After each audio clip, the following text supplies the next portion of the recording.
ಮೇಲೆ ಕೈ ಮಾಡಿದ್ದು. ಸ್ವಾನಪ್ಪ ಪುಡಿ, ನಿಮ್ಮಪ್ಪ ಹುಡುಕಿದ ಸಂಬಂಧ ತಾನೆ ಇವಾಗ ಓದೋನು. ನನ್ನ ಹೆಂಡತಿಗೆ ಮರ್ಯಾದೆ ಇಲ್ದೆ ಇರೋ ಕಡೆ ನಾನು ಹೋಗಿ ಎಂತ ಸಂಸ್ಕಾರ ಇರುತ್ತೆ ಅಂತ ನಿನಗ್ ಗೊತ್ತಿಲ್ವಾ?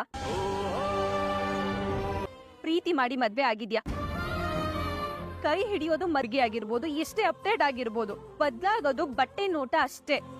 ಹರಿಯೋ ಹೃದಯದಾಗಿರ್ಬೇಕು. ಆಗ್ಲೇ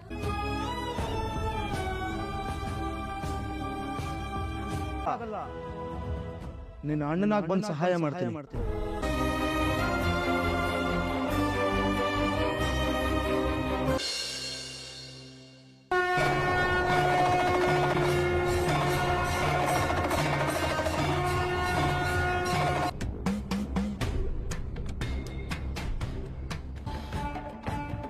ಪಾಪ, ಹಣೆ ಬರಹದಲ್ಲಿ ಶಾರದೆ ತಾಂಡು ಇಲ್ಲಿ ಕನಿಷ್ಠ ಸ್ಥಾನ, ಹೆಗಲ ಮೇಲೆ ಕಷ್ಟ, ಅವನ ಬಾಯೇ ಕಾರಣ. ಅತಿ ಆಸೆ, ಅಯ್ಯೋ ಏನ್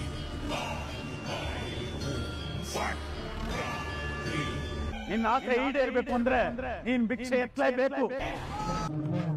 ನಾನು ಹೇಳಿದ ದೇವಸ್ಥಾನದ ಮುಂದೆ ಬೆಳಿಗ್ಗೆಯಿಂದ ಸಂಜೆವರೆಗೂ ಕೂತ್ಕೊಂಡು ಭಿಕ್ಷೆ ನೀನು ವಿದೇಶದ ಪಾಲಾಗ್ತೀಯ. ಉತ್ಥಾನ ಆಗ್ತೀನಿ ಅನ್ನೋ ಭ್ರಮೇಲಿ ದಿನಾ ಭಿಕ್ಷೆ ಬೇಡ್ತೀಯ.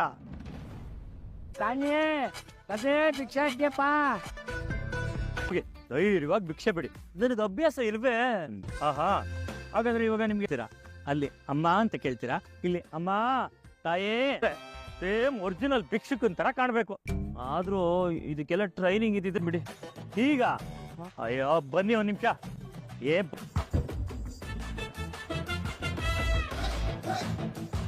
ಇವಾಗ ನಿಮ್ಮ ಅಮ್ಮನೇ ನೋಡಿದ್ರು ನಿಮ್ಮನ್ನ ಕಂಡಿಡಿಯಕ್ಕಾಗಲ್ಲ. ಈ ಬಡ ಬನ್ನಿ, ನಡೀರಿ ಬ್ರೋ, ನಡೀರಿ. ಎಲ್ಲಾದ್ರೂ ಎಸ್ಕೇಪ್ ಆಗ್ಬೇಕು ಅನ್ಕೊಂಡ್ರು ಎಲ್ಲೂ ಹೋಗ್ಬಾರ್ದಲ್ಲ, ಅದಕ್ಕೆ ಹೋಗಿ ಬ್ರೋ. ಬ್ರೋ ಬ್ರೋ ಬ್ರೋ ಒಂದ್ ನಿಮಿಷ.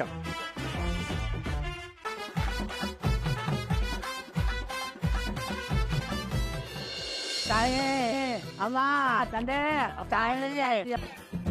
ಯೋ ಯಾರಯ್ಯ ನೀನು? ಸೇನೆಯ ಇಂದು ಇಲ್ಲೂ ಕಾಪ್ಟೇಷನ್ಗೆ ಬಂದ್ಯಾ? ಸರ್ ಇವತ್ತು ಒಂದೇ ದಿನ ಸರ್ ಅನ್ಸುತ್ತೆ.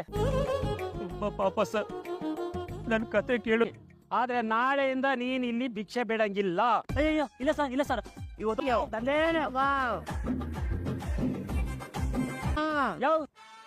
ನನ್ ಬಿಸ್ನೆಸ್ ಡಲ್ ಮಾಡ ತಾಯಿ ಕೂಗಯ್ಯ. ಅಪ್ಪ